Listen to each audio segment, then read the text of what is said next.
Hello and welcome to the Casino Insiders, This is your host Ace and Deacon Kane.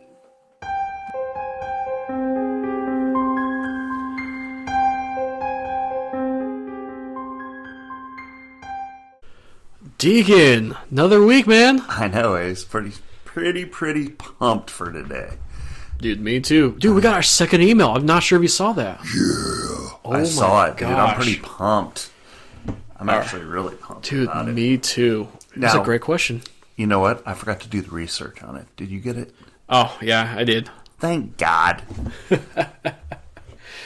All right, so this email comes from Twin Stars, Okay. Twin Stars, which I'm not even sure if that's a guy, girl, who knows. All right, Twin Stars. Thank you. Twin Stars. I love it. Right? Oh my god, dude, it threw me off. But anyway, his question, or her question, was, where did poker originate? Ooh, that's interesting. Right? Yeah. Man, dude, I mean, we've talked about blackjack, roulette, craps. I know. Talked about a lot of table games, actually. Yeah, slots as well. Yeah, absolutely. Well, where did poker originate, my friend? So after doing some of the old Googling, which I know. But anyway, so it actually poker originated, and it's kind of crazy. The game that we know as poker is believed to have ancient roots that go back nearly 1,000 years, crossing several continents and cultures. Really? I know, right? I know. But it can be traced back to what was originally a domino card game. Wow, a domino card game. Right. And So they say that dominoes and cards are intertwined. I'm wondering if this is what they're talking about, them being intertwined. I think it is. It might. Who knows? But no, seriously, like it threw me off too because it's from this domino card game by a 10th century Chinese emperor.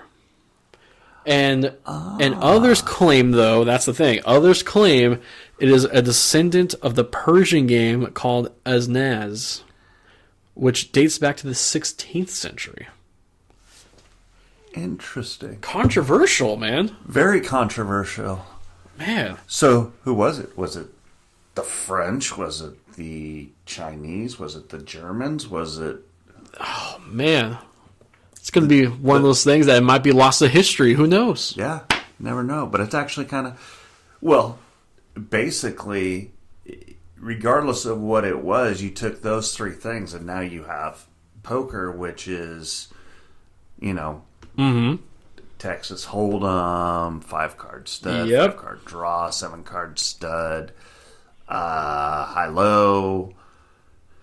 Oh, God, what else? So many, right? What's the 4 cards? Oh, my God, I just brain cramped, and I used to love to play it. Yeah, you got me on that one. I'm not a big poker guy. Oh, God. I can't believe I can't remember the name of that. Oh, that's horrible. It's gonna be Anyway. it's gonna be that thing. It'll come back in like 10 minutes. You're like, oh, hold on. Stand by. That's cool. I like it. That's a great question. Absolutely. Thank you. Twin Stars. Thank you so much. Hopefully I didn't butcher it and that there isn't any other type of pronunciation. I hope not either, but, I gotta like it. I gotta like it. I cannot wait to see who emails us next, what their name or pen name is going to be, because, God, freaking Double interesting to see. tassel or, I don't know. I'm just kind of going out there. Anyway. Oh, my gosh. This episode we thought we would have a little bit more fun, talk fun facts, silly things. Exactly. Have some fun stories, hopefully, and go from there. Absolutely. I'm kind of just jump on in with some fun facts here. Go right ahead. All right. Gambling for cash is illegal in Japan. Instead, balls won from games are exchanged for prizes or tokens. These items are then exchanged for cash at a place nominally separate. Nominally, wow. Nominally, big words there. Separate from the parlor.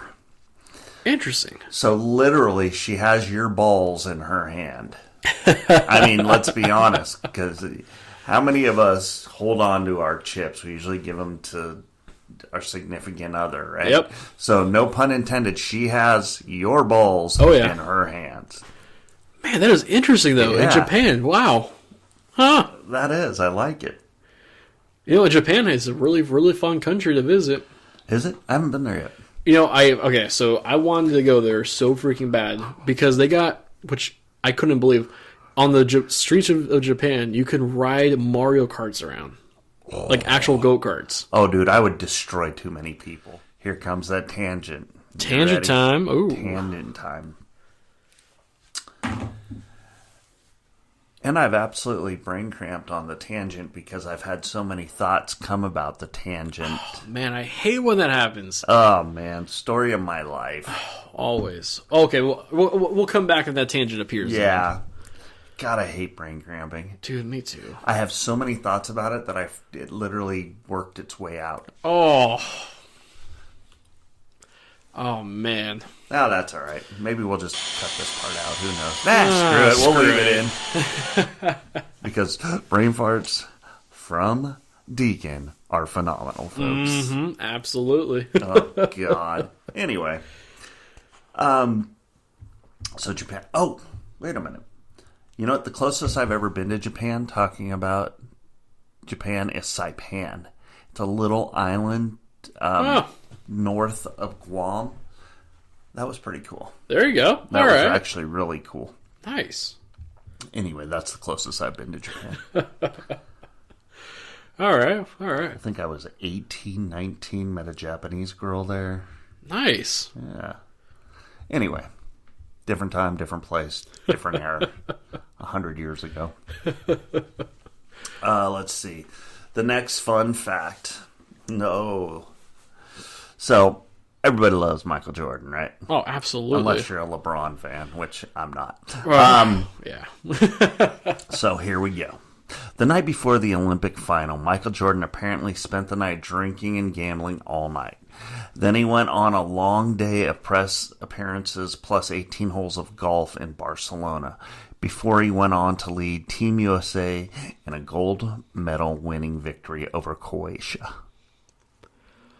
Wow. That guy had a full freaking book ready right there. My gosh. I want to go drinking with him. Me too. And some Oh, golf, yeah. apparently. Yeah, My well, gosh. he would destroy me. I'm a horrible golfer. Did you know, though, I believe it was Michael Jordan, right? He was a huge golf player, right? He was going to do, like, some pro league golfing. Something like that, yeah. Anyway, sorry. So I got another fun fact about Michael Jordan. Ooh, sub-fun fact. All right. So Michael Jordan went golfing with this guy. I'm not going Okay. to tell you who it is yet. They All bet $1,000 a hole. Okay? Okay. And Michael Jordan lost all 18 holes. Okay. Okay? So, guess who the football player was that he got destroyed by? Man, I really, really want to say the Peyton, but probably not. No, Nope. who? Oh. John Elway. Really? Oh, yeah. Huh. Elway destroyed him on the golf course. Now, don't know how true that is, but I've seen and heard the story, read it numerous different places, so it's got to be true. Or that's the greatest made-up story I've ever heard. Exactly. And Jordan's not a bad golfer. No, absolutely not. No, he's pretty darn good. So, you know, I got some fun facts as well. Which I know, shocker sometimes. Let's go. So did you know in 1922, an Australian gambling syndicate bought almost all the combinations in the Virginia lottery and won, turning a $5 million purchase into a $27 million win day? Wow. 5.5 times. My God. That's all they ask. 5.5 times. That's kind of interesting. That is interesting, that they actually spent that much time just to plan, think all that out. Like, it made sense. I wonder how many mathematicians were involved in that. How much of it was just one? Maybe two. Think so? Ooh, great question. or someone that's really good with like Excel. Yeah.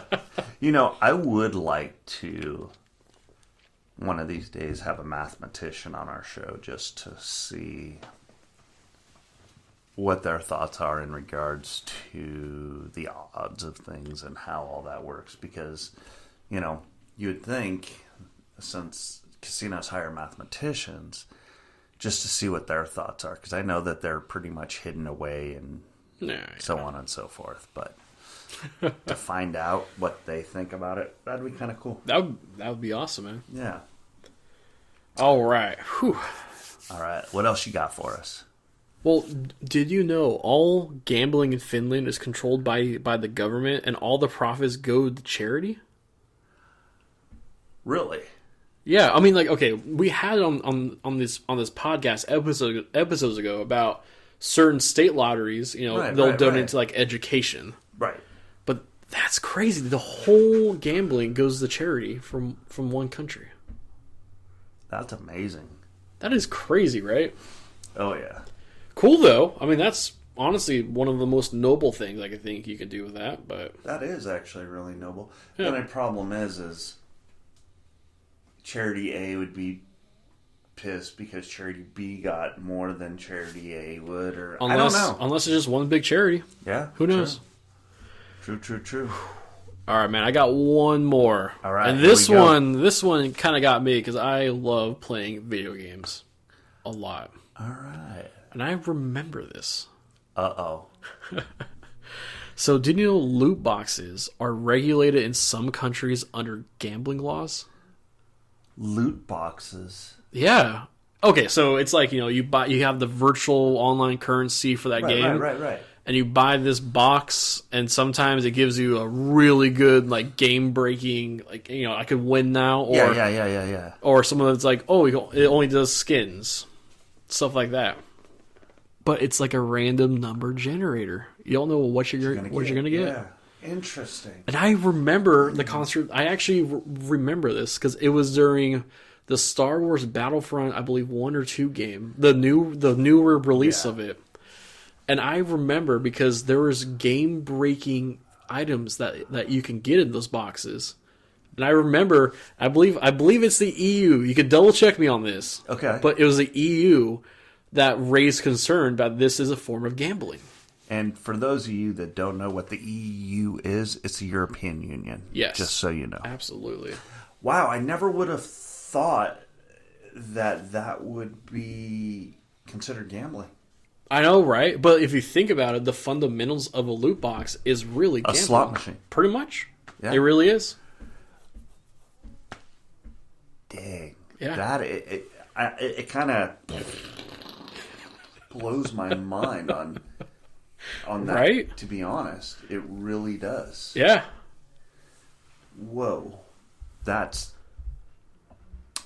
cool. That's actually a good segue into kind of blowing minds and all that kind of good stuff. Talking about some of these online folks, YouTube, Instagram, all that kind of good stuff. So you've heard of D Lucky, right? Oh, I have. I absolutely have. So I was watching D Lucky the other night just because I was, again, that insomnia stuff. And he had this lady on. I mean, this woman, she was adorable, She was probably, I'm going to go with 40. Okay. Just, all right. Just old enough, right? And she's sitting there, and he has a catchphrase, which I'll probably butcher, so I'm not going to use because it might be copyrighted as well, and I don't want there to be any problems. But she won on 2 spins. On her second spin of $100, she won $60,000. And she was adorable. She was shaking. She couldn't talk. And he has his catchphrase that he says, or has the people that he has on it say. And she couldn't say it because she was shaking so bad and so excited, didn't know what to do. And all right. It was kind of cute. I have to say, he has a lot of people that watch him, D Lucky. Okay. And he does a lot of good things, I think, personally. You know, he lets people play their own games, use their own money. Apparently, on one of them, I saw somebody had been saying that, you know, it's all rigged. There's no way to rig a slot machine like that. If somebody's coming in and playing it, they're not going to do that for one. Put it in a demo mode so you could see it. Right. People put money in to put it in a demo mode. That's first and foremost. So you cannot do that. Right. Okay. Second, the people are actually truly winning. How? They're just lucky. Or he's played enough in the game to sit there and say, okay, it's about ready to play. Sometimes people put thousands in. Sometimes they put 100 in and they win. I mean, exactly. It's random. Yep.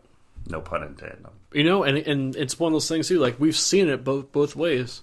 Oh yeah. I've seen people put $1,000 in, win nothing, and I've seen people put a $5 bill in and they win $100,000. Exactly. You just don't know. Yep. I watched also. God, I want to say All Action. Okay. Casino. Yeah. I like that guy, Victor. Oh my God, Victor, dude, you cracked me up. Your Victor luck is unbelievable. But I've been noticing you've been getting some really good Victor luck lately. You know, quads, straight flushes. So good for you, man. Glad to see you recuperating some of that money that you've been getting spanked on. I really like it. Lucky Lady as well. Oh yeah. You know, I know we're giving them all shout outs, but you got to check them out. You really do. You have to. But probably the best narrator is obviously Victor. Yeah. Because he's so funny. Yeah. Oh yeah. And then the filthy slot or the filthy poker. He does a great job of narration. I mean, he gets succinct and down to the point, and I'm sitting there. I mean, I have a hard time, chewing gum and walking, and this guy's freaking narrating this 4-card poker, Texas, Ultimate Texas, So great job, by the way. Absolutely. If you haven't caught this week, he got a straight flush. I can't remember where he was. That sucks. Got a straight flush, all spades, if I remember correctly. All right. On 4-card poker. Okay. And I'll tell you what, he made some coin. It was like, I think he made, I want to say it was like $2,000 on that hand alone, just in bonuses and everything. Dang, man. Well, you'd think we were drinking today. I know, right? We need to fix that. We need that's to. That's the problem. But we don't have a sponsor. We don't. And that's okay, because our next sponsor is going to be the phenomenal sponsor. So absolutely, you got to like it. So, you got any fun, interesting things this week? Man, honestly, no. No, okay. I know. I'm having a dry spell. Yeah, that happens. It sometimes does. We have that dry spell, and we kind of have to go from there. I don't want to end this because I'm still trying to remember that brain cramp. I know it was in regards to Japan, and oh man, I'll come back. Oh, actually, okay. I'm sorry. It's going to sound a little bit weird, but I did not know the 7-Elevens in Japan are so much different than any 7-Eleven across the whole wide world. Really, the 7-Eleven in Japan, I hear, is like the best. There's so many things in there that, like, if you go to the one right down the street from here, you're just like, what? What do they got? I didn't even know there were 7-Elevens in Japan. Oh, yeah. Literally, if you just Google, or even better yet, YouTube 7-Elevens in Japan, dude, they got some crazy stuff in there. All right. And it's more, God, it's not really like a convenience store or gas station that we think about. It's like an actual place to go shopping for certain, like, more than certain things. But yeah, it's... Oh, that's cool. You have to check it out, man. It's not only a convenience store, it's a real convenience store. Exactly. Oh, man. So, as we always like to say, hey, folks, if you have a problem with gambling, please. Call 1-800 Gamblers, as well as, if you need to, go talk to somebody in the casino. They'll be more than glad to help you out. Exactly. Please. All right? And don't forget to send us those emails. Another great Yes, question today please. by Twin Stars. By Twin Stars. Yep. Thank you very much, Twin Stars. Appreciate it. My eyes are starring out right now, but that's a different story. Hey, Ace. What's up, Deacon? Deuces! Deuce!